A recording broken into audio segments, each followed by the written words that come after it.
네, 안녕하세요. 진짜 쉬운 진단입니다. 조금 이른 한 주의 마지막 거래를 마쳤습니다. 추석 연휴를 바로 코앞에 앞두고 있고요. 게다가 오늘장은 선물 옵션 동시 만기일이었기 때문에 장 들어서기 전에는 걱정을 상당히 좀 했습니다. 자, 그런데 그래도 오늘 코스피와 코스닥 모두 상승권에서 움직이는 모습이었죠. 결국 종가 기준으로도 상승으로 거래를 마치게 됐습니다. 자, 여러분 편안하고 또 즐거운 연휴를 만끽하시려면 내 종목 걱정과 고민을 덜어가야 되겠죠. 자, 지금부터 이 시간 여러분의 종목들 진단을 받아보시고 전략들 수정해 가시면 좋겠습니다. 자, 오늘도 두 분의 전문가 모셨습니다. 토마토 투자클럽 신기수 그리고 김민준 전문가와 함께 하겠습니다. 네, 두 분 안녕하십니까? 네, 안녕하십니까? 네, 그러면 두 분의 전문가와 함께 일단 오늘장 좀 돌아보겠습니다. 오늘장 특징주부터 알아볼게요. 자, 먼저 신기수 전문가께 여쭤보겠습니다. 자, 전문가님, 오늘 특징주 어떤 종목인가요? 예, LNF 골라봤습니다. LNF. 요새 좀 주춤하나 싶더니 확실하게 오늘장 굉장히 강하게 올라오더라고요. 네. 2차전지 관련주들은 이제 그 시장 안 좋을 때는 요즘 시장이 안 좋을 때는 안 좋은 이유 자체가 이제 금리 인상, 긴축 속도 이런 거니까. 그렇죠. 2차전지 관련주들은 뭐 성장주 중에 대표주기 때문에 시장 안 좋을 때는 당연히 안 좋을 수밖에 없지만 하지만 이제 성장주의 그 성장성이라는 게 아직까지도 너무 성장판이 너무 열려 있기 때문에 빠지면 또 올라와요. 시장이 조금만 반등 나오면 같이 올라오죠. LNF 같은 경우에는 이제 뭐 양극재 중에서는 이제 대장주를 좀 봐야 되고 이 회사 같은 경우는 지금 그 하이니켈계 하고 있는 하이니켈계 쪽의 양극재는 2025년까지 일단은 예상을 하고 있어요. 공급 타이틀을 예상을 하고 있는데 실제로는 어쩌면 2030년까지도 공급 타이틀가 될 수도 있습니다. 계속 증설을 하는데도 지금 시장이 커가는 속도를 지금 따라가지 못해요. 네, 그 정도로 지금 이제 양극재 부분은 계속해서 좀 성장성이 좀 부각이 되고 있고, LNF는 현재 상황에서 최종 LNF 양극재 사용자는 이제 중국 테슬라거든요. 중국 테슬라가 전 세계 대표하는 데 아니겠습니까? 그렇기 때문에 지금 수요처는 빵빵하고 또 그쪽으로 넣고 있는 LG 에너지 솔루션이 계속 증설을 하고 있죠. 또 요번에 그 미국 쪽에 투자를 하나마나 그랬다가 다시 투자하기로 결정을 했습니다. LG 에너지 솔루션이.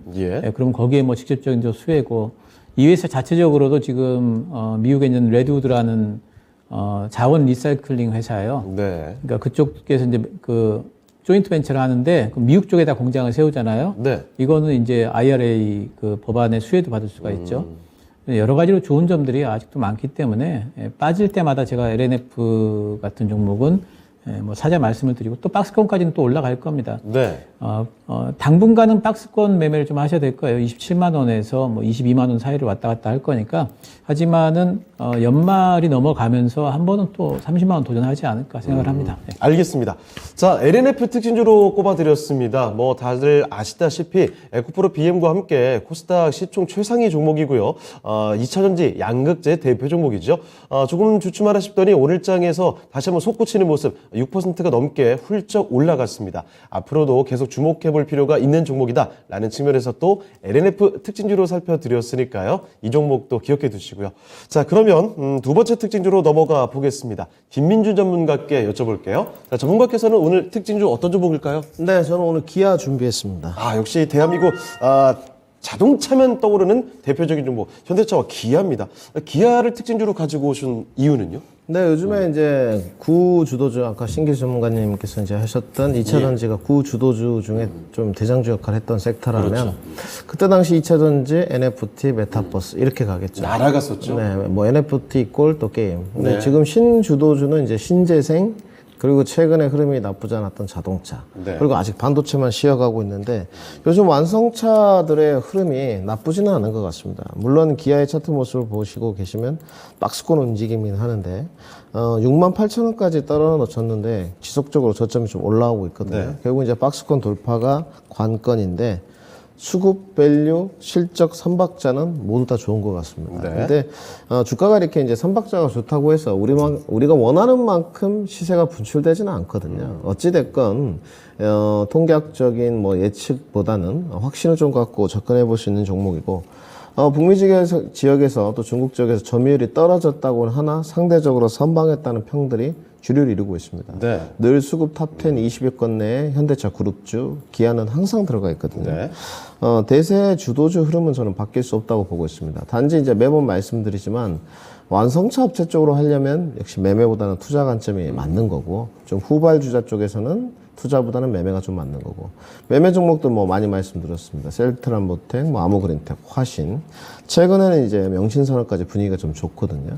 근데 완성차들이 지금은 좀 후발주자들이 쉬는 반면에 야금야금 좀 올라오고 있는데, 오늘 쉬었습니다만은 하반기에 이제 실적 추세가 계속적으로 우상향 된다면 저는 박스권 돌파가 유력하다고 보여지거든요. 기아의 이제 박스권 상단을 좀 보시게 되면 역시나 이제 88,000원 언저리인 것 같습니다. 많은 분들이 이제 너무 기간 횡보에 지쳐 있다 이렇게 생각하시는데 그렇게 생각하지 마시고 나에게 매집 기회를 더 주고 있구나. 박스권 돌파를 앞두고 외국이나 기관 수급이 이제 흔히 말하는 옛 표현으로 쌍끌이죠. 외국인 수급, 기관 수급이 한 열흘 정도 계속 들어오고 있습니다. 예. 이번에 이제 CPI 발표 이후에 뭐 스탠스를 좀 봐야 되겠습니다만은 물가 정점 시그널이 좀 확인된다면 늦어도 또 FMC에 뭐 자이언트 스텝이니 빅 스텝이니 그 구간까지만 넘어간다면 충분히 박스권 돌파가 저는 유력하다고 보고 있거든요. 네. 얼마 안 남았습니다. 그러면 반대로 생각했을 때 네. 열흘 정도밖에 이제 기아를 매수하고 매집할 수 있는 시기가 남지 않았구나 이렇게 보시면 될 것 같습니다. 저는 그래서 네. 앞으로도 지속적으로 추세가 좀 우상향 되지 않겠느냐. 섹터 좋고 수급 좋고 밸류 좋다. 기아 한번 들고 나와 보았습니다. 네. 자, 자동차의 본격적인 반등, 폭발적인 모습을 기다리시는 분들이 정말 많을 거예요. 자, 그래서 기아, 이제 좀 볼 타이밍이 된 것 같다라는 측면에서 말씀해 주신 것 같네요. 수급도, 그리고 밸류에이션으로도, 지금 실적도 이 세 박자가 다 맞아 떨어지고 있기 때문에 이 종목을 꼭 봐야 된다는 점. 그래서 오늘장 특징주로 삼아 주셨습니다. 자, 기아까지 살펴드렸고요. 자, LNF와 기아 이 종목들 특징주로 오늘 꼽아 봤습니다. 자, 그러면 지금부터는요, 진짜 쉬운 진단 참여하시는 방법 안내해 드리도록 하겠습니다. 자, 신일석 캐스터. 네, 진짜 쉬운 진단의 정말 쉬운 참여 방법 소개해 드리도록 하겠습니다. 먼저 전문가님들과 실시간으로 보다 자세한 상담 원하신다면 전화 02-325-8200, 전화 02-325-8200번으로 전화 주시면 되고요. 유튜브 채널 토마토 증권통 실시간 채팅을 통해서도 참여하실 수 있습니다. 이때 종목명과 매수 단가 그리고 보유 비중을 함께 적어주시면 보다 자세한 상담이 가능합니다. 여러분들의 많은 참여 기다리고 있겠고요. 오늘도 유튜브 채널을 통해서 들어오신 분들과 실시간으로 인사 나눠보도록 하겠습니다. 네, 지이크님 들어오셨습니다. 지이크님과 지크님이 함께 들어와 주셨네요. 지크님, 허식님, 그리고 진정주리니님, 조카들 피자값 벌었죠? 라고 이렇게 물어봐 주셨네요. 그리고 한콩이님도 들어와 주셨습니다. 반갑습니다. 그리고 지금 종목 고민 남겨주시고 계신 분들 계십니다. 네피스에 관한 종목 고민, 그리고 기아차에 관한 종목 고민들 남겨주고 계시고요. 한콩이님 모두 반갑습니다. 다들 시댁 가시나요? 언제들 출발하시나요? 라고 이렇게 보내주셨네요. 여러분들 명절을 하루 앞두고 있는데 여러분들도 오늘 종목 고민 잘 해결하셔서 즐거운 명절 되시길 바라겠습니다. 네, 이렇게 유튜브를 통해서 인사 나눠봤고요. 실시간 종목 상담으로 바로 넘어가 보도록 하시죠.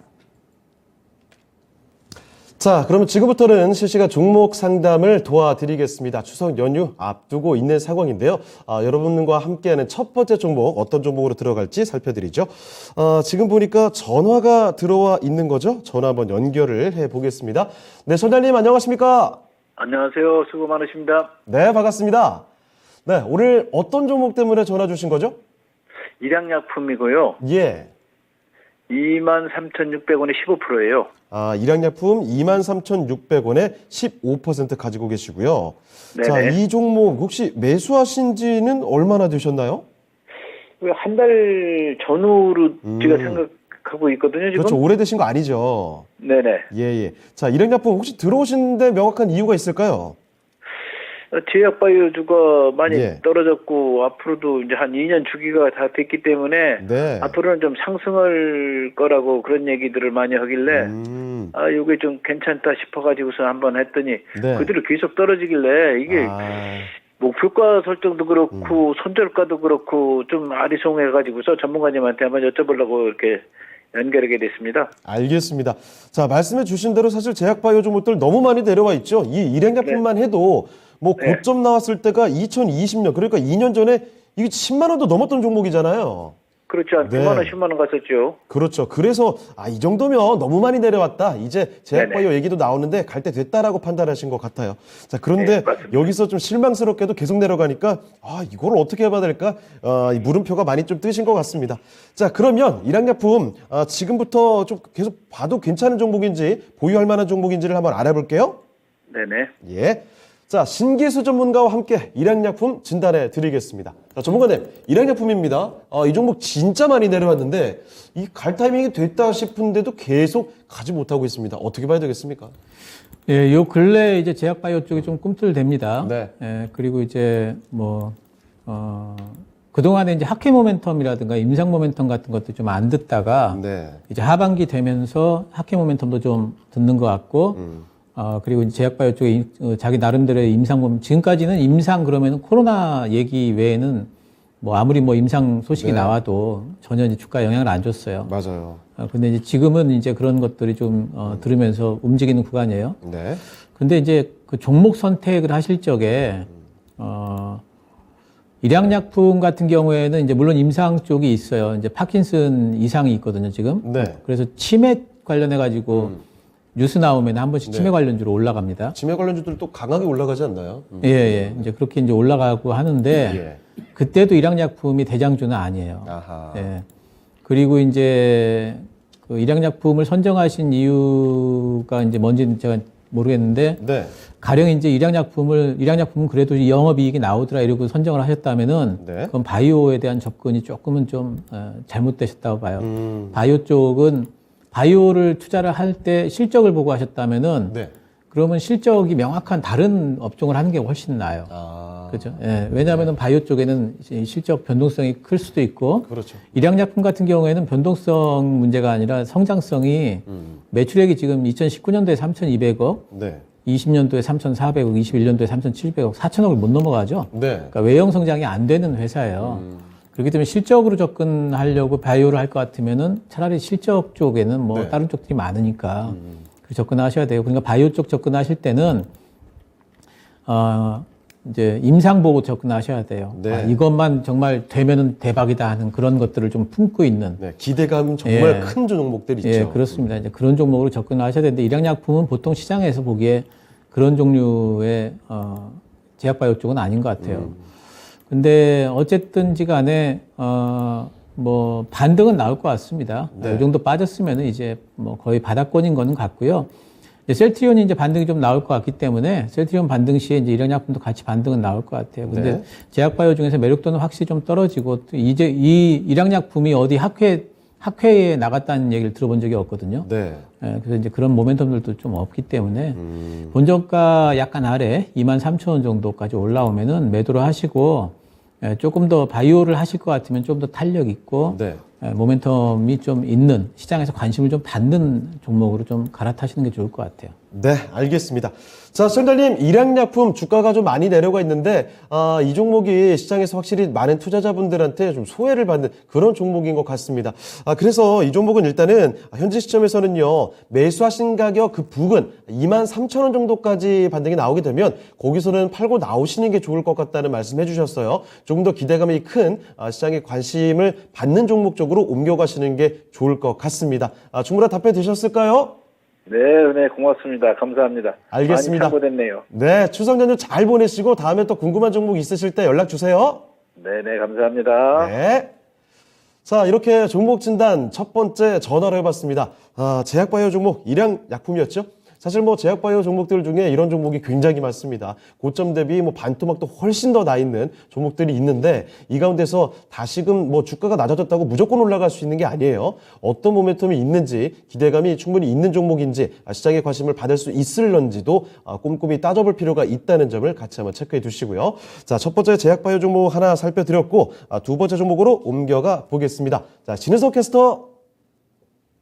네, 유튜브를 통해서 들어온 첫 번째 진단 신청입니다. 제마지님이고요. 안녕하세요. 네페스 35,000원에 10% 갖고 있는데 손절해야 하나요? 아님 추가 매수해서 평단가를 낮춰야 할까요? 라고 질문 주셨습니다.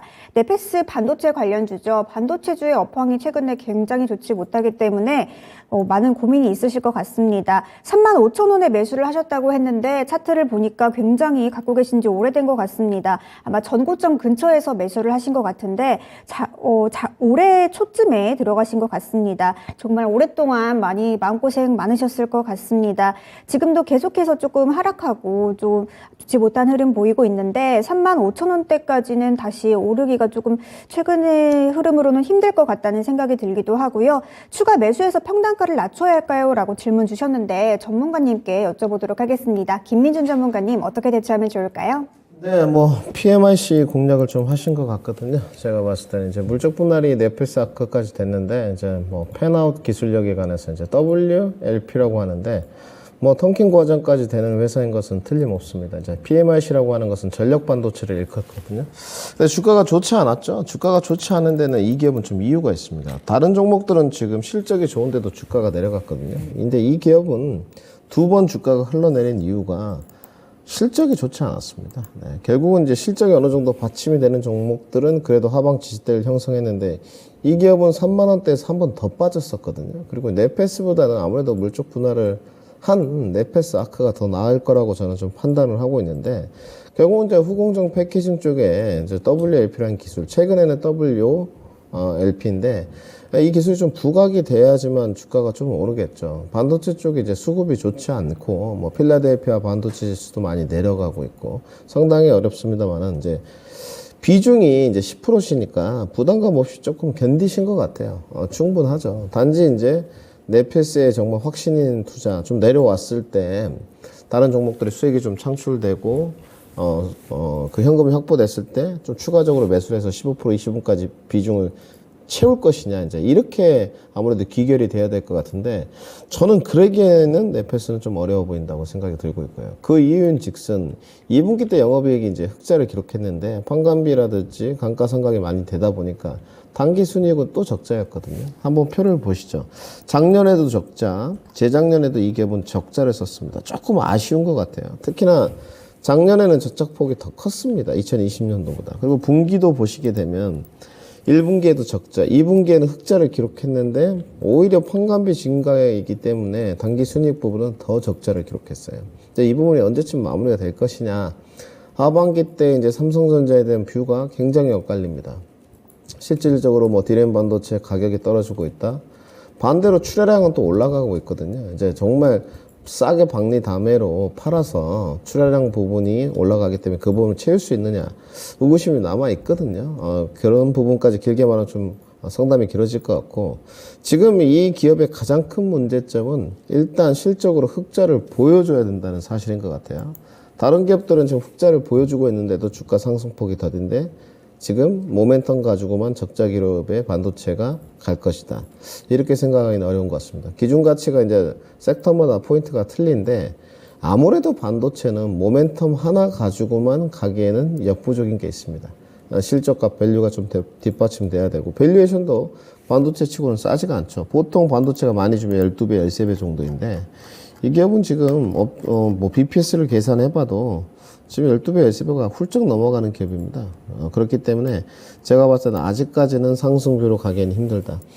단지 이제 저가 매수 구간에서 리바운드는 좀 가능할 것 같거든요. 리바운드가 좀 나와봤자 많이 나오면 25,000원 정도 선인 것 같기 때문에 지금은 좀 보유를 하시는 게 맞을 것 같고요.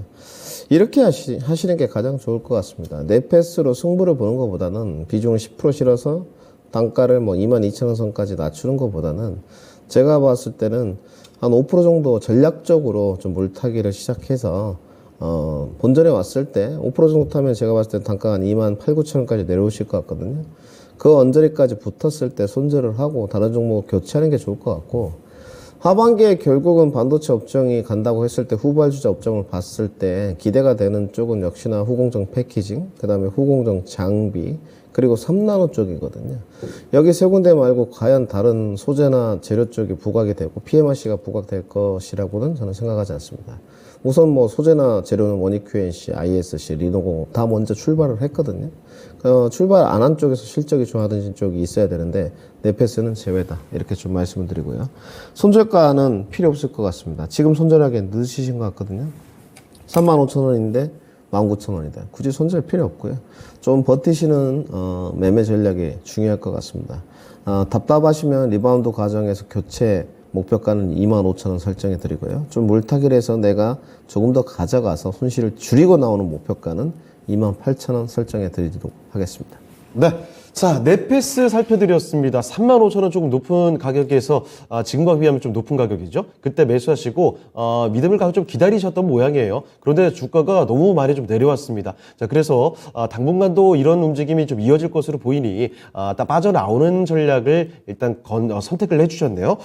비중을 조금 늘리셔서 평균 단가 낮춰놓으시고요. 그 이후에 조금 손절 보는 선에서 나오시고 다른 조금 더 빨리 갈 수 있는 종목 쪽으로 교체하시면 좋을 것 같습니다. 참고를 해보시길 바랍니다. 제마지님께서 보내주신 종목이죠. 넷패스 살펴드렸습니다. 참고해 보시고요. 자, 그럼 또 다음 종목으로 넘어가 보겠습니다. 신은석 캐스터. 네, 유튜브를 통해서 들어온 두 번째 진단 신청입니다. 해피제이님이고요. 제노코 33,000원에 10% 갖고 계십니다. 안녕하세요. 오늘 너무 내려서 걱정입니다. 진단 부탁드립니다. 라고 보내주셨네요. 제노코 통신 장비 업체로 최근에는 또 방산 관련주로도 불리고 있죠. 제노코는 방위산업 핵심 부품을 개발하고 생산하는 업체인데요. 최근에는 8월달 부근에 방산 수출이 굉장히 핫한 이슈가 되면서 많이 상승을 했었는데 그 힘을 잃고 지금은 다시 조금 흐름이 약해진 모습입니다. 오늘 종가 기준으로 24,050원이고요. 오늘 3.41% 하락한 흐름 보여줬네요. 네, 35,000원에 매수를 하셨다고 했는데 아무래도 지금 갖고 계신 지는 2달 정도가 넘은 것 같습니다. 아무래도 지금 27% 정도의 손실 구간에 계시기 때문에 걱정이 많으실 것 같은데요. 전문가님께 어떻게 대처하면 좋을지 여쭤보도록 하겠습니다. 신기수 전문가님, 어떻게 대처하면 좋을까요? 예, 제노코는 이제 분명 방산 쪽에 이제 사업을 좀 하고 있어요. 위성통신 쪽에 이제 부품들을 하고 있기 때문에. 근데 요즘 방산주들이 이제 핫하다 그러는데 사실은 이제 대형주들만 핫합니다.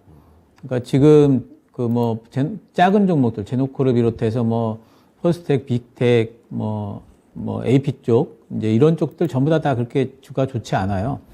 예, 좋은 쪽은 이제 하나에어로스페이스, 현대로템, 또 한국항공우주, LIG 넥스원 이런 정도로 딱 그 정도만 좋고요. 대형주들만 좋고. 그러니까 그 얘기는 뭐냐면 실제 실적이 나오는 종목 쪽만 주가가 가고 현재 상황에서 실제 실적이 그렇게까지 좋아지지 않는 종목들. 그러니까 나중에 낙수 효과가 있어야 돼. 이런 회사들은 그런 큰 회사들이 잘 되고 나면은 부품 회사들이기 때문에 낙수 효과가 있는데 아직 그런 부분들이 눈에 띄지는 않기 때문에 주가가 지금 움직이지 않습니다. 그리고 오늘 같은 경우에 이제 하나 에어로스페이스를 보게 되면은 지금 음봉이 2개째 나왔죠. 예, 혹시 여기가 고점인가 하는 생각이 들죠.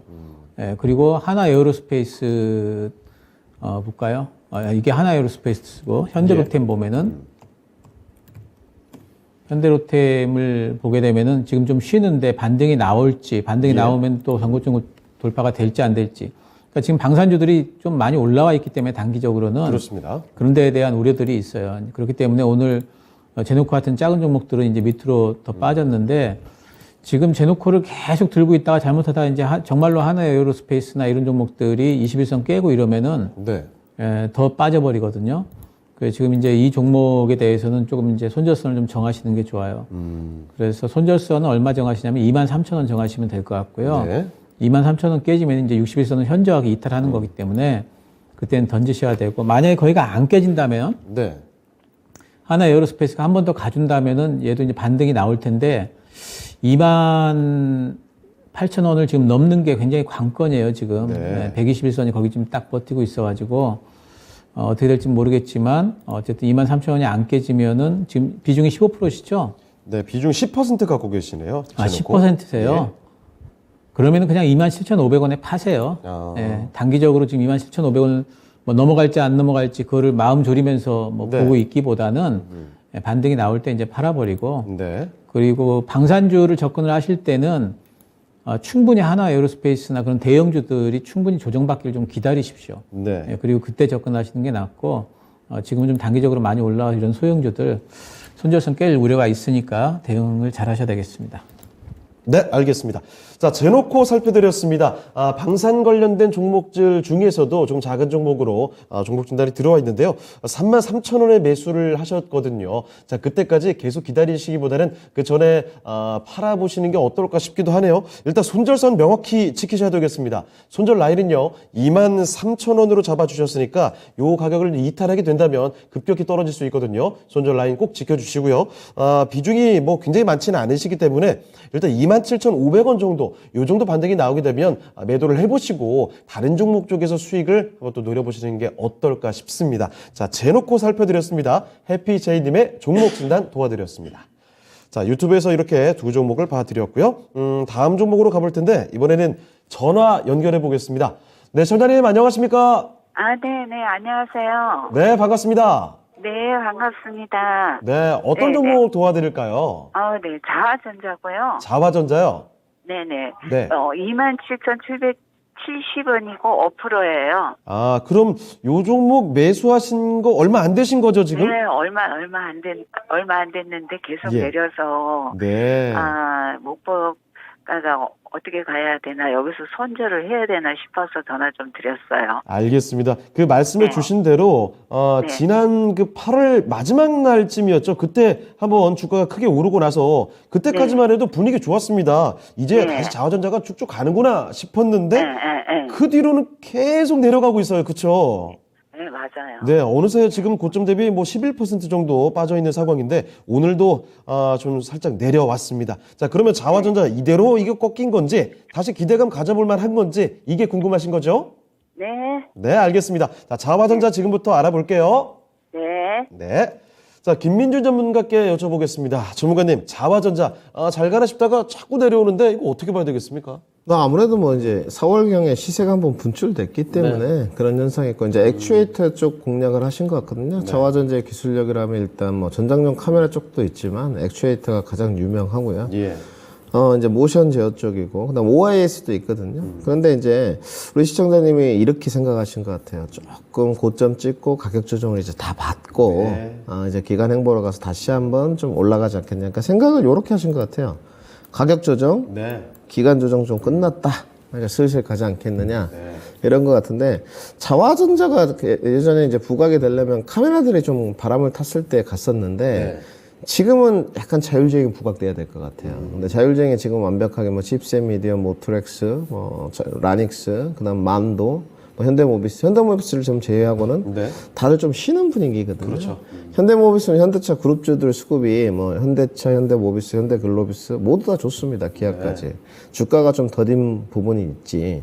근데 자율주행이 이제 이 시기가 올 것이냐 이렇게 좀 생각을 해야 될 것 같고, 자화전자는 자율주행이 아니고 뭐 액추에이터 쪽 다른 쪽으로 풀이를 해야 되지 않느냐 하는 생각하신 분들 있을 것 같은데, 저는 자율주행 전장용이 좀 부각돼야지만 갈 수 있다고 보는 쪽이거든요. 네. 지금 이제 시장이 뭐 아직까지는 제가 섣부르게 판단을 못 하겠습니다만은 이제 자율주행이 라이다냐, 예전에는 카메라냐, 이게 조금 첨예하게 대립되는 쪽이 있었습니다. 뭐 카메라 쪽으로 대변하면 MC넥스가 있을 것 같고, 라이다 쪽은 이제 에이테크 솔루션 뭐 등등이 있을 것 같은데, 지금 자율주행을 달린 거 보면 거의 카메라거든요. 여기 이제 아직 오늘 안 나오셨지만 제가 박준영 원장님 차를 봤던데 카메라가 달려있더라고요. 제 차도 자율주행 카메라가 달려있습니다. 그러니까 지금 3단계 자율주행은 1단계부터 5단계가 있는데 자율주행이거든요. 예, 자율주행은 카메라거든요. 카메라로 이제 가시거리를 싸서 돌아오는 걸로 측정을 한 다음에 차가 멈추는 기능의 차도 있고요. 클락션이 이제 눌려지는 차도 있는데, 지금의 자율주행이 아직은 오진 않은 것 같습니다. 그럼 자율주행이 언제쯤 올 것 같냐? 자율주행이 오기 전에 먼저 움직여야 되는 섹터가 있습니다. 뭘까요? 네, 당연히 5G죠. 늘 말씀드리지만. 그렇죠. 애증의 5G인데, 뭐, 모방송국에서 양치기 5G라고 하던데, 그렇게는 좀 표현이 그렇고, 이렇게 생각해 보십시오. 그 기업이라고 실적을 안 내고 싶었겠습니까? 그렇진 않을 거 아닙니까? 그러니까 조금 애증의 5G인데, 특히 이제 이토마토 시청자분들이 5G 소형주들을 많이 물려 계세요. 네, 맞아요. 특히 다산 네트워크스, 솔리드 이쪽에 굉장히 포진이 많이 돼 있는데, 요즘에 5G는 좀 흐름 다르거든요. 조금씩 갑니다. 네, 조금씩 스물스물 좀 와요. 제가 아침에 신규 전문가님 봤던데 이노와이러스 추천하시더라고요. 지금 저도 마찬가지입니다. 5G가 스물스물 올라오고 있는데 5G 스몰캡 종목보다는 좀 네임드가 있는 KMW를 제외. 오늘 KMW도 6% 올랐거든요. 뭐 HFR이나 RFHIC라든지 이노바이러스라든지 오이솔루션 정도는 가능하다고 저는 보여져요. 역시나 5G가 먼저 움직여야지만 이종 산업과의 교광 역할을 하니까 스마트 헬스케어, 스마트 팩토리, 자율주행도 가능한다는 결론이 나오겠죠. 5G가 안 되면 자율주행은 무조건 불가능합니다. 그렇습니다. 뭘로 자율주행을 움직일 겁니까? 그건 말이 안 되는 거고요. 그러면 지금 5G가 슬슬 올라온다고 보면 자동차에 넘어가는 흐름 자체가 처음에는 후발주자였거든요. 전기차들, 센트럴모텍, 아모그린텍, 화신, 자동차 부품주, 전기차가 같고, 최근에 명신은 움직이고, 그 다음에 완성차 지금 움직이거든요. 그럼 다음에 타자가 자율주행이지 않을까. 저는 이렇게 생각을 하고 있습니다. 그래서 비중도 5%씩고 보유하시는 게 맞는 것 같고요. 5% 10% 이제 비중을 보유하면서 주가가 좀 떨어졌다고 이제 부담감을 느낀다. 그러실 필요가 없습니다. 이건 통계학적인 오류에 빠지시는 거고요. 주가는 유가증권이지 않습니까? 거기에 너무 나 계좌 보고 보기 싫어 죽겠다. 이런 마음 가지지 마시고 한가해니까 조금 더 내려왔을 때 추가 매수 가능할 것 같습니다. 저는 하방 지지대를 정확히는 뭐 측정을 아직은 못하겠습니다만은 22,000원에서 레인지 범위가 23,000원인 것 같습니다. 그 정도 내려오면 과감하게 5% 정도 비중 추가하시고요. 아직 수급이 보니까 그렇게 원활하진 않는 것 같거든요. 네, 뭐 그래도 연기금에서 조금씩 사고 있습니다. 야금야금. 누적으로 보니까 이번 달에 그래도 뭐 30억 정도는 담아가고 있거든요. 지금 그러니까 5% 정도 추가 매수 22,000원에서 23,000원 레인지 오버비를 하시고 굳이 손절할 필요는 없고요. 네, 리바운드 됐을 때 목표가가 어디까지 갈 것이냐가 중요한데 23,000원에서 이제 매수를 하시게 되면 25,000원 정도가 되시거든요. 3만원 정도까지는 한 번 더 반등이 나올 것 같아요. 부각이 됐을 때. 그때 이후에 이제 추세는 잘 모르겠습니다. 3만원 정도의 추가한 비중을 최소화하시고 5%는 다시 한번 상담을 받아서 목표가를 재설정하는 게 좋으실 것 같습니다. 네, 알겠습니다. 자, 시청자님, 자화전자 요즘에 계속 떨어지고 있어서 걱정하셨던 것 같은데 크게 뭐 걱정하실 필요 없을 것 같아요. 오히려 여기서 주가가 조금 더 내려가면요, 거기서 추가 매수가 가능하답니다. 한 22,000원, 23,000원 요 정도 부분까지 떨어지게 되면 추가 매수 과감하게 더 해보시고요. 그리고 평균가가 낮춰놓으시고 3만 원 정도까지 반등을 노려보시면 되겠습니다. 3만 원 정도에서는 새로운 판단이 또 필요할 것 같네요. 충분한 답변 되셨습니까? 네, 감사합니다. 수고하세요. 네, 걱정 크게 갖지 마시고 연휴도 잘 보내시길 바랍니다. 네.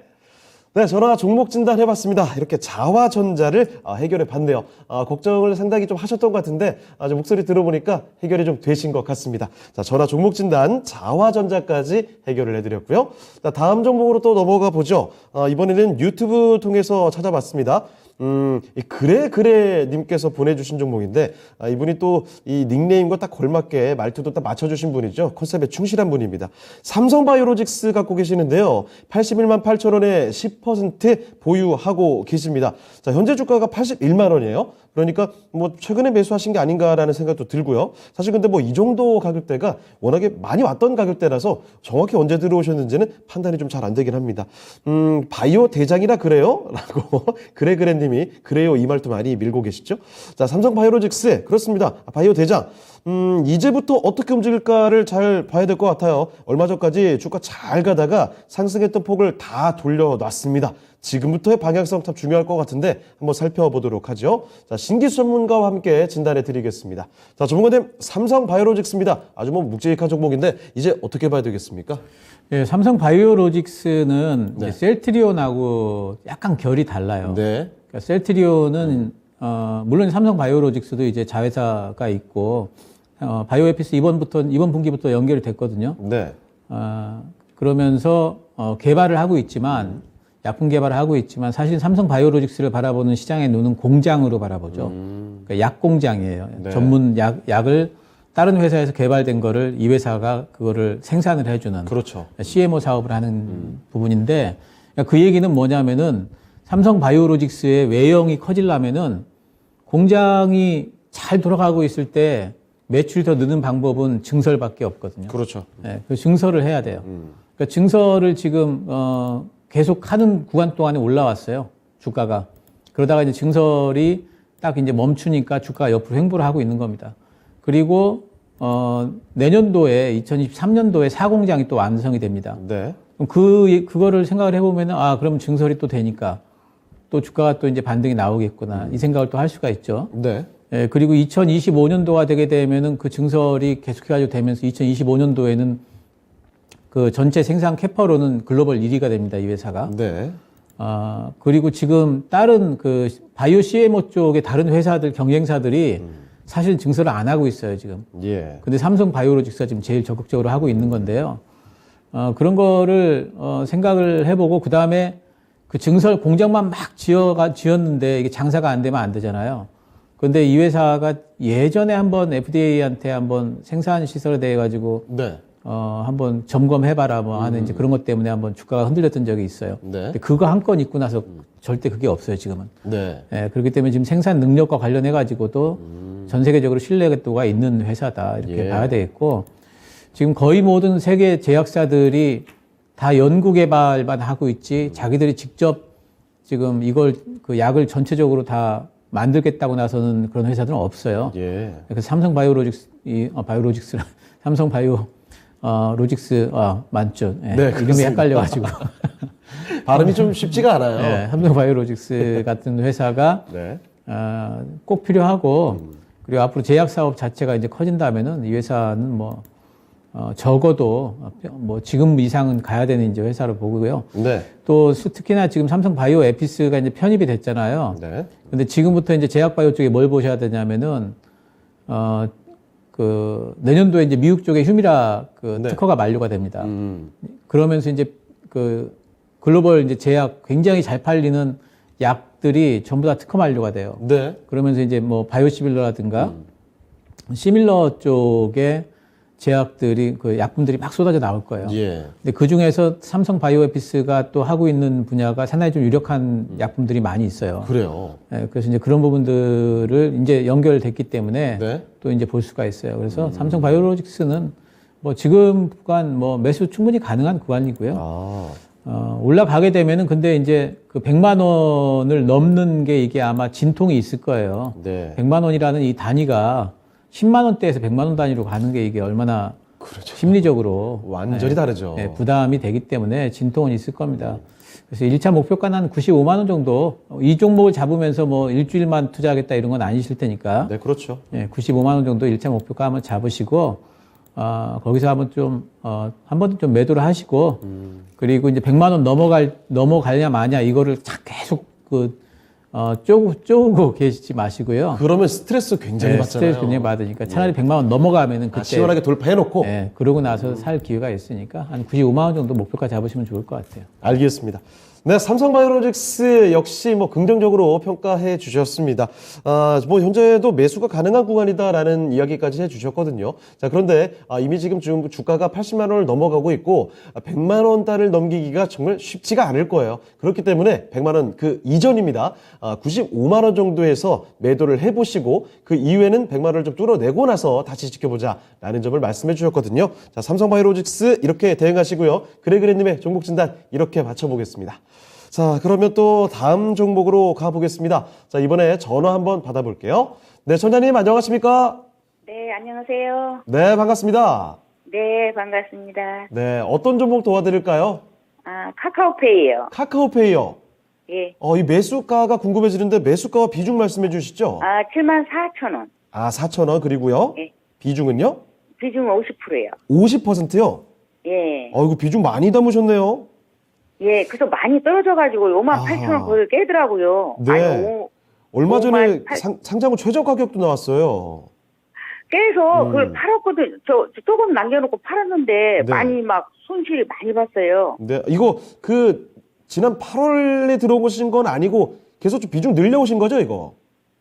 아니요, 늘려온 거 아니에요. 한 번에 들어갔어요. 그럼 지난 8월쯤에 들어오신 거예요? 예, 지금 얼마 안 됐어요. 얼마 안 됐는데 손실이 20 몇 프로요? 4%인가 이렇게 예. 봐가지고 예. 엊그저께 거기를 깨걸래 좀 팔았어요. 저기 네. 조금 남기고 네. 한 500주 아니 800주 정도 팔았어요. 그러면 지금 50% 아니신 건가요? 20%? 아니 지금 남은 것도 많이 남았죠. 남은 게 한 20% 정도 되시고요? 예예. 예, 알겠습니다. 자, 그래서 카카오페이. 이거를 또 사야 되나? 참. 지금 올라가걸래 매수를 또 해야 되나 아니면 그냥 놔둬야 네. 되나 그것 좀 한번 상담해 볼래요. 이거 또 팔면 또 항상 올라요, 그쵸? 그러니까요. 네. 여태껏 빠지다가. 자, 카카오페이 정말 뭐 상장하고 계속 내려오는 모습이었는데, 네. 이게 언제 올라갈까? 이제쯤 올라가지 않을까 해서 매수를 하셨던 구간이었는데도 예, 더 거기서 왜 내려왔습니다. 치고 올라갔잖아요. 예. 그래서 샀더니 네. 또 이렇게 됐다니까. 알겠습니다. 참 어려운 카카오페이인데 대응을 어떻게 되는지 지금부터 한번 살펴드릴게요. 예. 예. 자, 김민주 전무관님, 카카오페이입니다. 정말 어려워하시는데 이거 어떻게 하면 되겠습니까? 이거 안 되죠. 저는 원래 이런 말씀 잘 안 드리는데 네. 카카오 그룹주에 대해서 저는 좋은 평 드릴 수 없습니다. 저랑 비슷하게 이제 평하신 분이 있었는데 카카오뱅크 상장됐을 때도 네. 아직도 기억이 나는데 엄청 싸웠거든요. 네. 애널리스트들하고 엄청 그때도 전쟁이었습니다, 전쟁. 뭐 신사업에 대한 평가를 다르게 해야 된다. 혁명적인 은행이 들어왔다, 뭐 등등 내용들이 정말 휘황찬란했거든요. 네. 카카오뱅크에 제가 전화를 한번 해봤었습니다, 실제로. 그래요? 네, 연결되는데 15분 걸렸고요. 오송금, 차고송금에 대해서 전혀 뒤처리가 안 돼요. 네. 온라인 은행의 단점이죠. 역시나 아직까지는 젊은 친구들이고 뭐 나이가 조금 이제 있으신 연륜이 있으신 분들이건 뭐건 문제가 터졌을 때는 네. 오프라인 은행 지점을 선호하게 됩니다. 가서 사람을 직접 대면으로 맞닥뜨리고 그렇죠. 이야기를 하고 만약에 카카오뱅크 쪽에서 지금 예를 들어 보이스피싱 사건이 일어났다. 대응할 방법이 없죠. 지금 무조건 전화로만 이야기를 해야 되거든요. 네. 근데 연결이 안 돼요. 연결이 안 되고 일처리도 안 되고 정말 답답하죠. 물론 저도 카카오뱅크를 쓰고 있고 편리한 점이 많습니다. 네. 카카오뱅크가 페이가 이제 보게 되면 거의 결제 매출이 최대거든요. 네. 안에 사업 부분을 보게 되면. 근데 카카오 그룹주 이야기를 안 할 수가 없는 게 너무 문어발식 확장을 했어요. 네.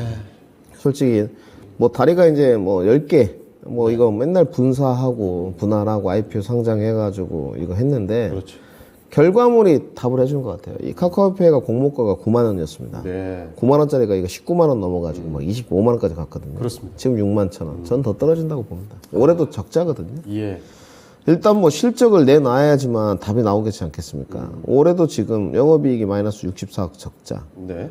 지금 5년 내내 적자였지 않습니까? 내년부터 좋아진다는 건데 내년 영업이익으로 계산했을 때 500억 정말 나온다고 치고요. 네. PR이 40배입니다.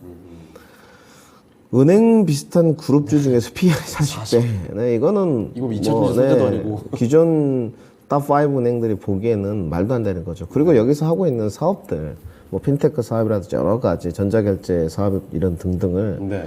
다른 구은행들은 안 하고 있냐? 다 합니다, 요즘. 우리은행, 신한은행, KB금융은행 다 하고 있어요. 네. 이제는 전부 다. 그렇기 때문에 편리성 면에서 결코 앞서간다고도 할 수 없고, 그 다음에 경쟁업체들이 성장 안 하냐? 토스뱅크랑 다 이제 비슷한 업체들이 다 준비를 하고 있거든요. 네. 그래서 저는 더 떨어진다고 보는 쪽이고, 그 다음에 이제 카카오 그룹주 내에서 자체도 도덕적 해이, 모럴 해저드도 지금 어느 정도 뭐 금감원인가요? 금감원에서도 뭐 비수사 감사를 계속 하고 있고 또 국정감사할 때도 불려 나가가지고 네. 골목상권 침해한다고 깨지고 주가가 다 전체적으로 좋지 않습니다. 물론 이제 플랫폼 사업을 하고 있는 카카오 본연의 성장성은 조금 생각을 해봐야 되거든요. 네. 그 부분을 생각해 볼 수 있지만 약간 전자결제라든지 ICT, 은행과 연결된 종목들은 전 좀 다르게 보고 있습니다. 카카오페이뿐만 아니고 카카오뱅크도 보시게 되면 예. 저는 그때 이거 완전 거품이다. 지금 25,000원이거든요. 더 빠집니다. 더 빠져. 더 빠져야지 정상이고요. 네. 지금 실적도 안 되고 배당도 안 주는 기업을 이렇게 고공행진을 했다는 데에 대해서는 문제가 분명히 있다 보여지고요. 예. 신사업 부분에 대해서 그러면 그 수많은 애널리스트들이 분석했던 내용을 결국은 카카오페이에서 증명해냈어야 되거든요. 네. 증명된 바가 없습니다. 주가는 떨어질 수밖에 없는 거고 모멘텀 향후에 이제 정말 혁명적이지 않느냐 손가락 하나 까딱하고 즐거우면 송금이 된다. 그리고 지금 더 안 좋은 건 카카오페이 쪽으로 가게 되면 선불식 충전 송금 이거 지금 중단시켜놨지 않습니까? 말도 많고 탈도 많은데 될지 안 될지도 모르고요. 보통 우리가 배달에 땡땡에 네. 음식을 시키게 되면 이 카카오페이로 돈이 충전된 다음에 결제 시스템이 이루어지거든요. 네. 다들 한 번씩 시켜 먹어 보셨으니까 알 텐데 거기가 거의 주 매출이에요. 나머지 뭐 대출도 있고 이렇겠지만 저는 부정적입니다. 지금 이렇게 올라올 때 만약에 얼마나 올라올지 모르겠는데 올라올 때 좀 빠져나오시는 게 좋을 것 같고 여기 수급을 보시더라도 개인들밖에 없어요. 네, 외국인이나 연계기업들이 뭐 아까 자동차처럼 예. 뭐 오는 것도 아니기 때문에 저는 리바운드 과정 시에 손절 사인 드리도록 하고요. 최종 매도 목표가는 65,000원에서 손절 사인 드리도록 하겠습니다. 알겠습니다. 자, 시청자님, 조금 아쉬우시겠지만 이 종목 카카오페이 여기서 이게 손실을 다 메우려고 기다리시는 것보다 빨리 나오시는 게 좋을 것 같아요. 65,000원 정도 부근에서는 팔고 나오시고 다른 종목에서 수익을 노려보시면 좋을 것 같습니다. 답변 되셨죠? 예. 네, 알겠습니다. 추석 연휴 잘 보내세요. 예. 네. 자, 이렇게 전화 종목 진단 카카오페이까지 살펴드렸습니다. 시간이 좀 더 남아있는데, 전화 종목 진단 하나만 더 가보도록 할게요. 자, 전화 바로 받아보겠습니다. 네, 전화님 안녕하십니까? 예, 안녕하세요. 네, 반갑습니다. 예, 예. 네, 예, 어떤 종목 가지고 오셨어요? 예, LG 엔솔이고요. 예, 매수가는 38만 400원인가 될 거예요, 아마. 네, 알겠습니다. 그리고 38만원대. 예, 20%고요. 20%. 그래도 일단 수익 보고 계시는 거 축하드립니다. 아, 이게 네, 어떤 점이 그럼 지금 궁금하신 거예요? 그것을 지금 그러지 않는데 며칠 전부터 이게 지금 전화 시도를 하다가 이게 안 돼가지고요. 아, 네. 그게 49만 원대 네. 일단 매도를 해서 조금 내렸을 때 더 좀 잡아보고 싶어서 네. 그래서 전화를 드렸었거든요. 알겠습니다. 그러면 너무 좀 요즘에 많이 올라왔는데 어떤 전략이 더 현명한 전략이 될지 뭐 여쭤볼게요. 예, 예. 예, 알겠습니다. 자, 신규 전문가님, LG에너지솔루션 주가가 최근에 많이 좀 올라왔는데 여기서 어떤 전략으로 대응하는 게 좋겠습니까? 예, 이제 차트를 좀 보시는 분 같아요. 네. 이제 50만 원을 넘으려면은 이제 아무래도 좀 진통이 있을 것 같은 느낌은 분명히 있어요. 네. 근데 이제 이 종목이 LG 에너지 솔루션이 지금 스토리가 너무 좋거든요. 네. 지금 이제 혼다하고 미국에다 공장 세우기로 했잖아요. 그렇죠. 그것만 해도 일단 뭐 미국 쪽에 그 IRA 법안 수혜를 받을 거고 또 그 미국에 공장 짓는 거 재검토한다고 했다가 다시 그 법안 통과되니까 지금 그쪽 짓기로 했잖아요. 네. 그러니까 지금 미국 쪽에서 사업이 엄청 잘 될 것 같아요. 네. 일단 그런 걸 본다면은 지금 일단 그 중기적인 스토리는 좋아요. 예. 근데 걱정되는 건 딱 하나 있어요. 뭐 있냐면은 신규 상장 종목이라서 네. 블록딜이 혹시 나올까봐 아하. 언제 나올지 모르거든요, 이게. 얼마 전에 두산 쪽에서도 에너빌리티 그래서 쭉 내려갔잖아요. 한 번은 나올 텐데 그게 어디서 나올지 이제 모르니까 그게 이제 걱정이긴 해요. 네. 근데 또 한 가지는 뭐냐면은 워낙 지금 잡으신 가격이 좋아요. 네. 거의 바닥에서 잡았기 때문에 맞습니다. 어쩌면 블록딜 그런 거 나와도 이 가격은 안 깰 것 같고 그러면 그냥 들고 가는 것도 괜찮겠다라는 싶은 생각이 있어요. 네. 그래서 50만 원 부근에서 진통이 있을지 아니면 바로 뛰어넘을지는 모르겠습니다. 네. 그래서 뭐 지금 그 생각하신 뭐 절반 정도 매도한 이후에 다시 잡는 거 괜찮은데 근데 이런 게 있어요. 절반 매도해 놓고 빠졌을 적에 다시 또 못 잡아가지고 네. 결국에는 또 그 팔았던 가격보다 위에서 또 잡든지 거기서 잡든지 이렇게 돼버리는 경우들이 있거든요. 그렇죠. 그런 걸 잘 하시는 분 같으면은 뭐 좀 이제 절반 매도했다가 오히려 50만 원 타면은 또 뭐 비중을 좀 넣고 하는 것도 뭐 그 정도는 괜찮을 것 같은데 네. 아니면은 제 생각에는 그냥 LG 에너지 솔루션은 좀 흔들린다 할지라도 그냥 들고 가시는 것도 괜찮아요. 예, 그래서 그냥 들고 가신다면은 제 생각에 50만 원 넘으면은 뭐 또 60만 원 있고 예. 뭐 신고가 또 보고 뭐 이러지 않을까 싶어서 저는 LG 에너지 솔루션과 관련해 가지고는 네.